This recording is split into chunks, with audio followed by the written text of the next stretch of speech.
जो लोग मार्केट में नए हो वो लोग मार्केट में कैसे काम कर सकते हैं।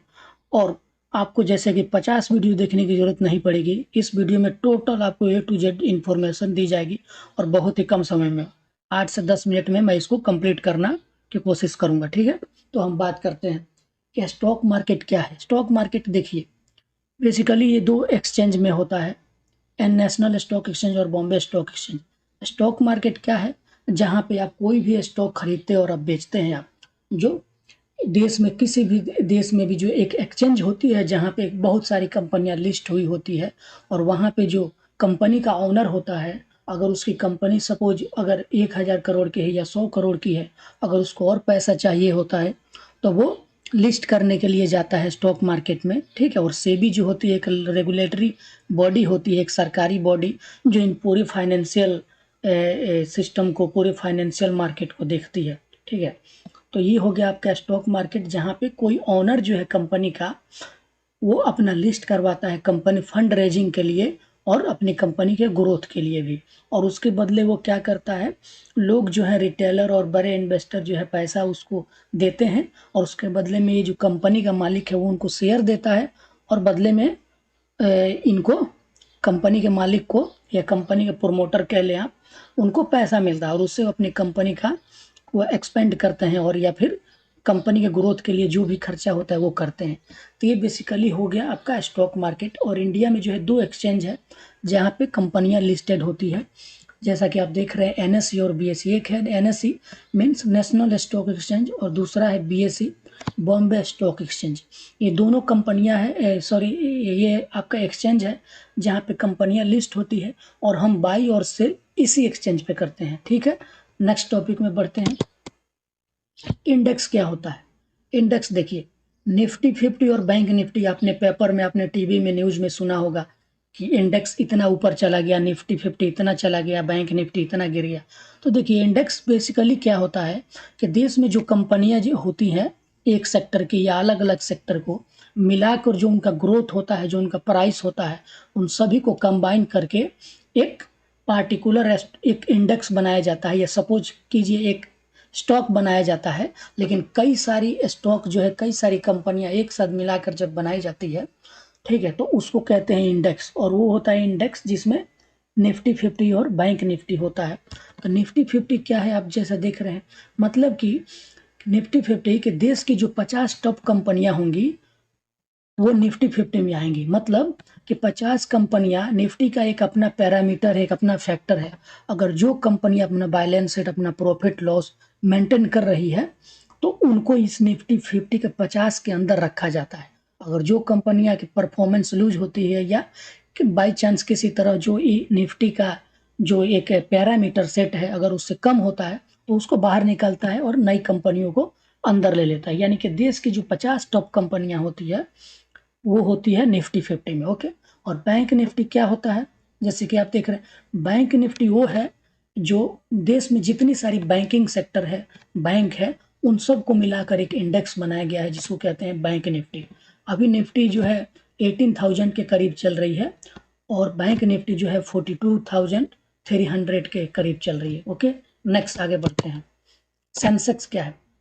सेंसेक्स देखिए, जब भी आपके दिमाग में सेंसेक्स आप सुनते हैं, यूएस न्यूयॉर्क स्टॉक एक्सचेंज, संघाई हो गया आपका, सिंगापुर, हांगकांग, या अपना इंडियन स्टॉक एक्सचेंज, या सेंसेक्स जब आप देखते हैं पेपर में, न्यूज में, टीवी में, तो आपके दिमाग में ख्याल आता है ये क्या है सेंसेक्स। सेंसेक्स देखिए क्या है कि ये किसी भी देश की एक इकोनॉमी को डोनेट करती है, समझे, किसी भी देश की इकोनॉमी को डिनोट करती है। अगर सेंसेक्स, अगर आपको देखना है उस देश की इकोनॉमी कैसी है, कैसी चल रही है, क्या वहाँ का इन्फ्लेशन रेट है, तो आप सेंसेक्स को देख सकते हैं। अगर सेंसेक्स ऊपर की तरफ जा रहा है, इट मीन्स वहाँ की इकोनॉमी ग्रोथ कर रही है, इकोनॉमी वहाँ की बढ़ रही है।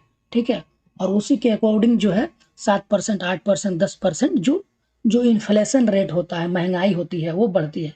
लेकिन अगर सेंसेक्स अगर डाउन आ रहा है, किसी तरह कोई क्राइसिस आ गया है, जैसे कोरोना पिछली बार आया था 2020, 21, 22 में, आप जानते हैं जैसे कि, तो वहाँ पे अगर सेंसेक्स डाउन हो रहा है, तो जो जो इन्फ्लेशन रेट होता है, अकॉर्डिंग टू माय ओपिनियन और मेरा रिसर्च जो एनालिसिस है उसके अकॉर्डिंग, ये जो सेंसेक्स है, जब अगर मार्केट में क्राइसिस है और चारों तरफ महंगाई बढ़ गई है, तो ये सेंसेक्स जो है जब ये गिरा हुआ होता है तो महंगाई डबल हो जाती है, यानी कि 1.5 के करीब में, 1.5 गुना के करीब में ये महंगाई और हो जाती है। यानी कि जो सामान आपको 100 रुपया में मिल रही होंगी और सेंसेक्स ऊपर जा रहा है तो आपको 102 या 100 रुपया, 105 रुपया, ज़्यादा डिफरेंस नहीं पड़ेगा। लेकिन अगर सेंसेक्स गिर जाती है तो आपका जो 100 रुपया का जो प्रोडक्ट मिलने वाला था वो सीधा 120, 30, 40, 150 तक चला जाएगा।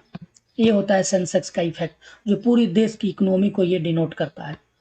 ठीक है, और क्या कहते हैं, it is the data of all index. ठीक है, नेक्स्ट आगे बढ़ते हैं। अब कंपनी, सपोज कोई कंपनी एबीसी है, ठीक है, जिसका प्राइस आप 100 रुपये है। ठीक है, अब जैसे आपने कोई कंपनी में इन्वेस्ट करना चाहा या किसी कंपनी में आप चाहते हो कि मैं कैसे बाई करूं, तो आप सपोज आपको प्रॉफिट और लॉस कैसे होगा जब आप कंपनी में किसी शेयर को बाई करने के बारे में सोच रहे हैं। तो सपोज एक कंपनी है एबीसी और उसका शेयर प्राइस है 100 RS। ओके, तो अगर आप उसका एक शेयर बाई करते हैं, अगर एक शेयर खरीदते हैं तो आपको कितना, 100 रुपीज पे करना होगा। लेकिन कुछ दिन बाद क्या होता है कि company share price become 120 RS, so now you gain 20 rupees at per share and 20 rupees is your profit. If company price goes down at 90 rupees, it means you loss 10 rupees per share. ठीक है, क्या कह रहा है, मतलब कि अगर company जो है कुछ दिन बाद जो है वो 100 रुपये से जाकर 120 रुपये चली जाती है, तो वहां आपके पास शेयर कितना है, एक शेयर है, तो यानी कि आपको एक शेयर पे कितना प्रॉफिट होगा, 20 रुपये का प्रॉफिट होगा आपका। लेकिन सेम अगर if company price goes down at 90 rupees, it means you loss 10 rupees per share. मतलब अगर कंपनी जो है 90 रुपये चली जाती है, यानी कि 100 रुपये आपने खरीदा लेकिन वो 90 रुपये पे चली जाती है, तो मतलब आपके पास शेयर कितना है, एक, तो आपको कितना लॉस हुआ, 10 रुपया। तो इस तरह से जो है कंपनी में प्रॉफिट और लॉस होता है। ठीक है, तो अब जैसे बहुत सारी कंपनियां हैं, आपने उसमें 10,000, 1 लाख रुपए इन्वेस्ट किया और 100 रुपये के रेट से आपने खरीदा, लेकिन आगे चल के 6 महीना, साल भर, 2 साल या 2 महीना बाद वही 1,000, 2,000 की चली जाती है, तो वहीं आपका जो 10,000 है, 1 लाख है, वो कई लाख में वो आपका इन्वेस्टमेंट बदल जाता है। तो ये है, बाद में हम अगली वीडियो में बताएंगे, कई सारी केस स्टडी है, कई सारे स्टॉक है जो उनके साथ ऐसा हुआ है कि 10,000 जो है 30,30 लाख का रिटर्न दे चुका है 6 महीना के अंदर, 1 साल के अंदर। ठीक है, नेक्स्ट आगे बढ़ते हैं। विच कंपनी शेयर वाइज, हाँ, ये काफ़ी इंपॉर्टेंट है कि किस कंपनी के शेयर को आपको बाई करना चाहिए। आपको कैसे पता लगेगा कि मुझे इस कंपनी में इन्वेस्ट करना चाहिए। ठीक है, तो सबसे पहले देखिए, किसी भी कंपनी में इन्वेस्टमेंट करने के लिए आपको फंडामेंटल एनालिसिस करना बेहद जरूरी है। फंडामेंटल एनालिसिस क्या है कि कंपनी का कंपनी का जो होल हेल्थ सिस्टम है वो आपको एनालिसिस करना है। यानी कि कंपनी कितना कमाती है, कितना कमाई हुई जो रुपया वो कमाती है, जो पैसा कमाती है, अर्निंग, वो उसको कितना इन्वेस्ट कर रही है अगले अपने फ्यूचर के लिए, अगले अपने गोल के लिए, कंपनी का गोल क्या है। प्लस कंपनी का जो वेबसाइट आप देखेंगे, आप पहले कंपनी का वेबसाइट खोल कर देखेंगे। अगर कंपनी का वेबसाइट अच्छे से डिजाइन नहीं है, सब कुछ वेल मेंटेन नहीं है, तो आप उस स्टॉक को छोड़ दीजिए। क्योंकि मेरा मानना है, जो मेरा एक्सपीरियंस है, कि जो कंपनी अपने वेबसाइट को मेंटेन नहीं कर पा रही है अच्छे से, ठीक है, यूजर फेमिलियर नहीं बना पा रही है, वो कंपनी खाक चलाएगी। ठीक है, ये मेरा ये ओपिनियन है, मैंने जो रिसर्च किया उसमें देखा मैंने। तो ये है फंडामेंटल एनालिसिस। और मैनेजमेंट एनालिसिस क्या है कि जो कंपनी में आज एचआरए हो गया, एचआरए टीम हो गई, जो बोर्ड ऑफ डायरेक्टर हो गए, एमडी हो गए, मैनेजिंग डायरेक्टर, सीईओ, वो लोग किस तरह से काम कर रहे हैं कंपनी में। कंपनी जब हार्ड टाइम में थी या कंपनी कब से शुरू हुई, तो उन लोगों ने किस किस तरह का जो है एक्टिविटी और किस तरह का जो है वो कदम उठाए कंपनी को ग्रोथ कराने के लिए, या कहाँ कहाँ उनका कस्टमर है, किन किन क्लाइंट को वो लोग अपना सामान बेचते हैं। और कंपनी बिजनेस मॉडल, फिर क्या हम देखेंगे कंपनी का बिजनेस मॉडल, कि कंपनी जो बना रही है, कंपनी जो प्रोडक्ट बना रही है, उसका बिजनेस मॉडल क्या है। क्या कंपनी जो प्रोडक्ट बना रही है मार्केट में उसका डिमांड है, क्या वो मार्केट में बिक रही है, और बिक रही है तो ये कितना सप्लाई कर रहा है, प्लस क्या आने वाले 4-5 सालों तक इस प्रोडक्ट का डिमांड रहेगा। सपोज जैसे मारुति सुजुकी हो गई, आपकी कार बनाती है, होंडा, हुंडई, बाइक जो बनाती है बजाज हो गई, बाइक जो बनाती है, सपोज अगर आपको बाइक में इन्वेस्टमेंट करना है सपोज, तो आप क्या लगता है आपको, अगर मैं कहूँ कि बजाज में आप इन्वेस्ट करो, हीरो में इन्वेस्ट करो, तो आप क्या कहोगे कि नहीं, 5 साल बाद तो लोग बाइक पे चढ़ना ही छोड़ देंगे, या 2 साल बाद बाइक पे छोड़ना ही चढ़ना ही बंद कर देंगे, आप बोलेंगे नहीं, क्योंकि बाइक पे लोग चढ़ना नहीं छोड़ेंगे। ठीक है, मारुति सुजुकी जो है कोई कंपनी है सपोज, तो उसके कार पे चढ़ना लोग नहीं छोड़ेंगे। यानी कि बिजनेस मॉडल आपको समझ में आ रहा है, मेरा कहने का क्या मतलब है कि आपको फोकस करना है कि 5 साल तक कौन ऐसी बिजनेस है जो मार्केट में डिमांडिंग रहेगी, मार्केट में लोगों के डिमांड में रहेगी कि नहीं मुझे ये चाहिए, लोगों का सपना रहेगा कि मुझे ये बाई करना है। आप समझ जाएगा ना, कंपनी बिजनेस मॉडल ये बेहद जरूरी है कि वो बनाती क्या, अगर वो उसका बिजनेस आपको समझ में आ रहा है तभी इन्वेस्ट कीजिए, अदरवाइज उसको इग्नोर कीजिए, पैसा लूज हो जाएगा आपका। ठीक है, उसके बाद प्रेफर न्यू लिस्टेड कंपनी, ये मेरा एनालिसिस है, ये सभी जो एनालिसिस है मेरा खुद का एनालिसिस है। ठीक है, जो मैं कैसे स्टॉक को चूज करता हूँ, तो प्रेफर न्यू लिस्टेड कंपनी, मेरा मानना है कि जो कंपनी 2014, 13, 17, 18, 19, 20 या फिर जो नई लिस्ट हो रही है 2023 में, अभी आपका चल रहा है मंथ, मई मंथ चल रहा है, आज कितना डेट है, डेट है 8। ठीक है, तो ये जो आपका ये 2023 चल रहा है, मतलब जो कंपनी 2017, 18, 19, 20, 13, 14 ले सकते हैं ईयर में अगर लिस्ट हुई है न्यूली कंपनी, तो उस पर आपको ज़्यादा फोकस करना है। क्यों, क्योंकि जो कंपनी 1980, 1990 और 2000 करीब में लिस्ट हुई है, आपको क्या लगता है कि 20 साल से वो घास रगड़ रही थी कि अभी तक आगे नहीं बढ़ी वो। ठीक है ना, यानी कि कुछ ना कुछ तो कमी है उसके अंदर, और ऑलरेडी वो कंपनी जो है काफ़ी आगे बढ़ चुकी होगी।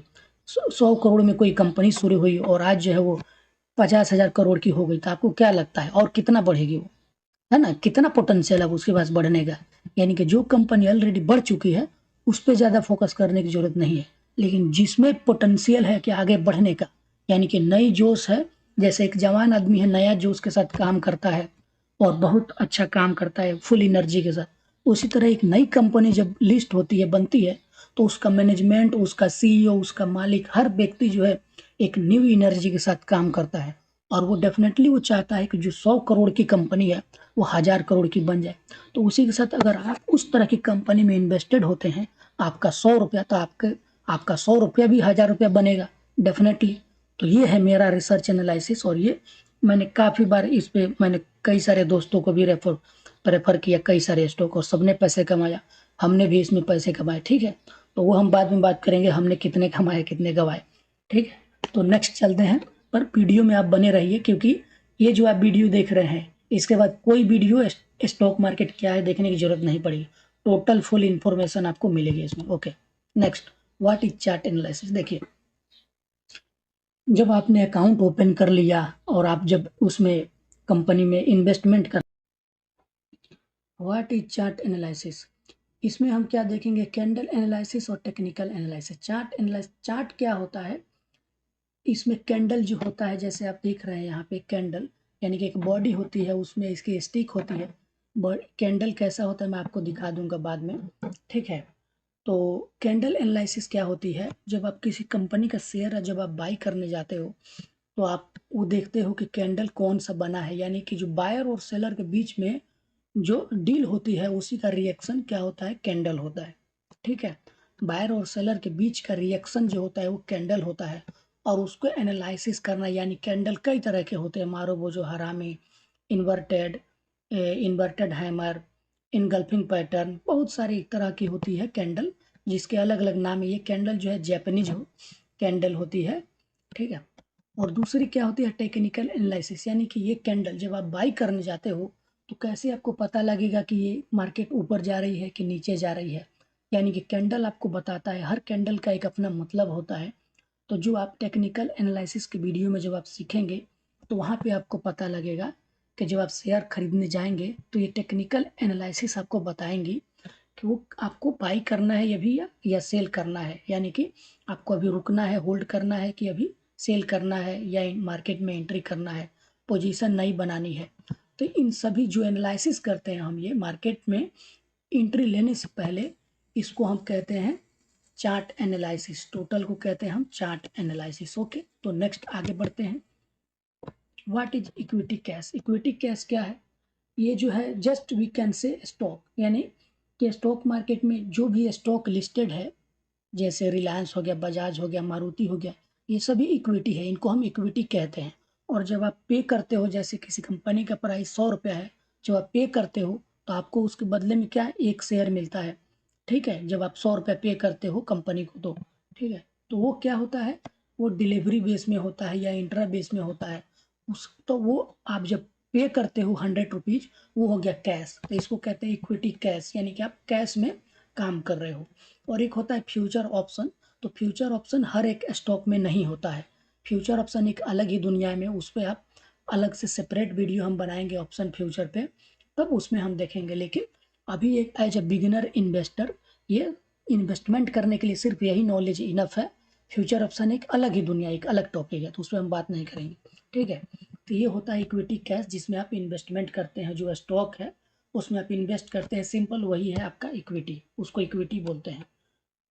ठीक है, दूसरा हो गया ट्रेडिंग टाइप। ट्रेडिंग टाइप कितने तरह का होता है? ये दो तरह का होता है, इंट्राडे और डिलीवरी।